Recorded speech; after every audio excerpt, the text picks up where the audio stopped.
Want to know how to turn on the passcode on your Apple Watch? Turning the passcode on helps to keep your data safe and secure from others. In this quick video, I'll show you how to turn on the passcode on your Apple Watch. So without wasting any time, let's get started. Method 1.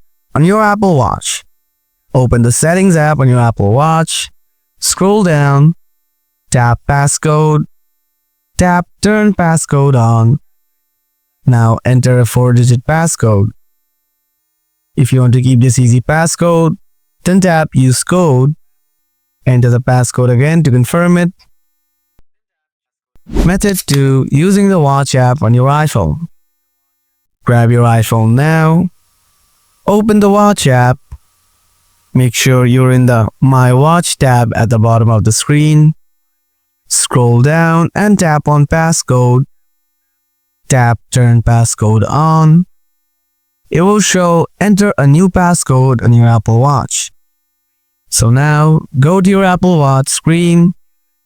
Your Apple Watch will now prompt you to enter a 4-digit passcode using its on-screen keypad.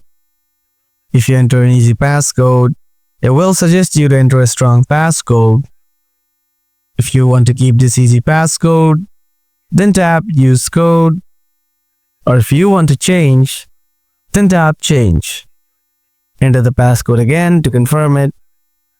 And this is how you can turn on the passcode on your Apple Watch. Hope you enjoyed this video. Don't forget to hit the like button. If you have anything to ask, let me know in the comment section below. Thanks for watching. See you in another video. Till then, stay tuned. Goodbye.